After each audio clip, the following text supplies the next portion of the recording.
Hello everyone and welcome to a new video. My name is Jessie and today I'm going to finish a page of my sketchbook. So grab yourself a drink, something to eat, and maybe your sketchbook, and come draw with me. So yesterday I went out with my best friend and we sat at a park and drew. I took my acrylic markers, thankfully, and drew that tomato in a tree. It's not the prettiest but have fun. I wish I recorded more, that was the plan, but anyways. Today I'll be coloring this elf lady on this other page. Originally she was a Tolkien OC who wanders around Middle-earth, Gandalf style, to paint different sceneries from land because that's exactly what I have wanted to do if I existed in Middle-earth. I named her Myrwen. I think it means flower by the waterside, and the idea was that she was born in a seaside town and wanted to travel the world before she decided to pack her easel and paints and leave her old life behind to meet all kinds of elves, men, and dwarves, and even hobbits on her travels. I really do like her character, I just don't draw her that often, but I really should. I don't know, I usually draw more canon characters from Lord of the Rings and just Tolkien's Legendarium. I think we all have a guilty pleasure OC that's just made for our favorite pieces of media, right? It's healthy and good for creativity, I think. I've always had one, ever since I was little and made a My Little Pony OC Pegasus named Cinnamon Toast. I want to revisit my old OCs actually, from my childhood and freshen up their designs and redraw them, especially Cinnamon Toast. I don't know if I'll be able to find a drawing of her because it was very rare for me to actually draw her. I mostly just daydreamed about her, but you never know, I might find something like old pages or maybe in an old sketchbook, because I've always kind of had sketchbooks.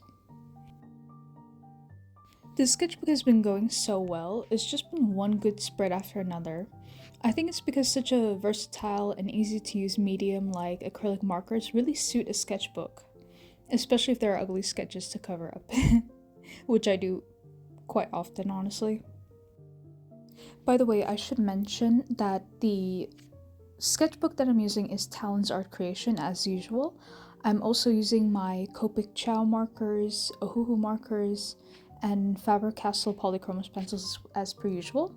But I'm also using this marker in specific that I'm using right now for the purple is a Spectrum Noir Illustrator marker. It is super old. I think I've had it since about 2020, 2019 or so. I do like it. It's old though, and the marker tip for some reason is super frayed. It just looks super old, but I'm still using it and trying to blend it into the Copic because it just was not going to cover the entire thing. And the fun thing is that it's a bullet nib and also a brush end, so I appreciate a bullet nib now. I didn't when I was younger and that was the only thing that I had for alcohol markers, but now I do appreciate it, honestly. Actually, I remember before my first set of Copic markers, or just any markers with alcohol markers specifically with a brush tip, I always used to get like different markers with bullet tips.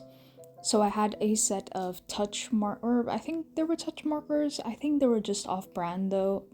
And then I had Spectrum Noir markers because they were the most accessible markers to find in stores near me.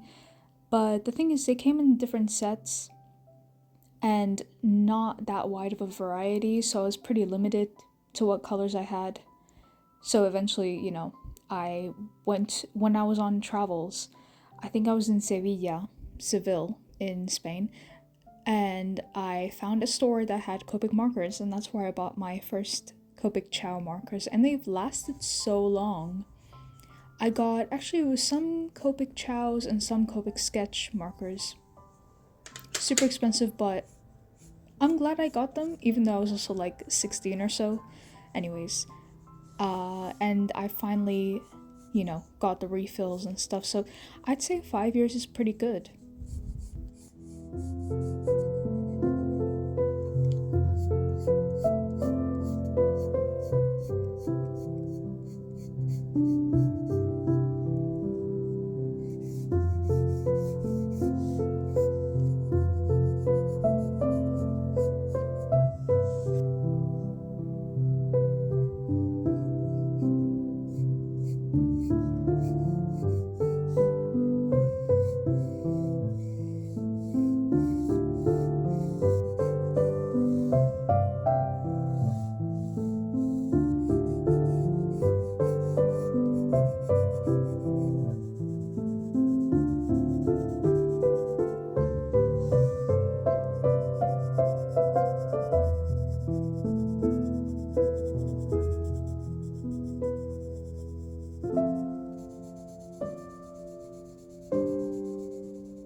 I realized while I was drawing this that she kind of looks like Rapunzel in a way, you know, blonde hair, purple dress, big eyes.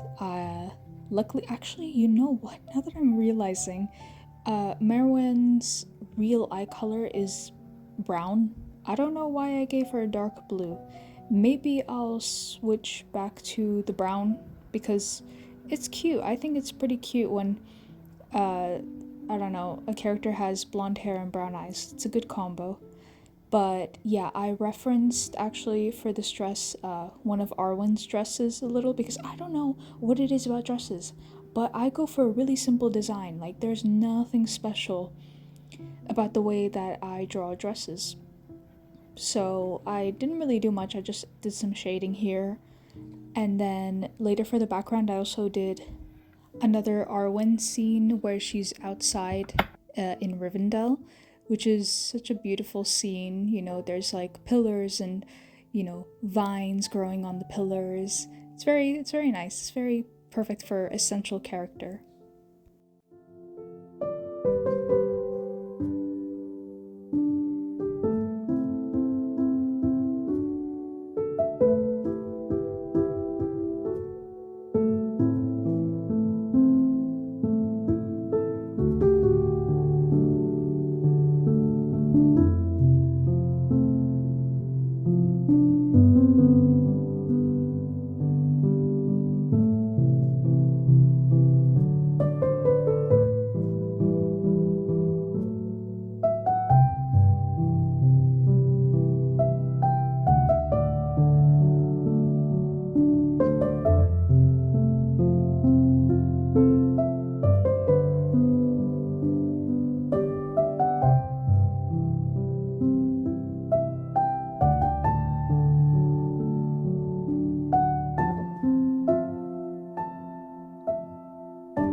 Alright, so now I'm just adding some final touches really. I have this Faber-Castell 1.5 white pen that I'm just adding some highlights with, some, you know, details in the eyes and stuff. And now I'm using a acrylic marker because I wanted to add some stray hairs, add a little more dimension and color to the hair.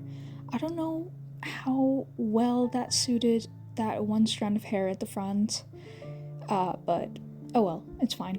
I like it. I really enjoyed the process of this piece. It's been a while since I just sat down and drew for an extended period of time. I think this took me about an hour, I'd say. So, you know, that's not bad at all. And now I'm just adding some details for the lines and organizing because I swear, whenever I finish a drawing, my desk is just a bloody mess. Actually, as I'm recording this voiceover, I am completely redoing my desk area. Everything's gonna be pretty organized, hopefully. But yeah, this is pretty much the end of this draw with me. Let me know what you guys were doing while you were watching, if you drew something alongside with me. And I hope to see you guys in my next video. Bye bye!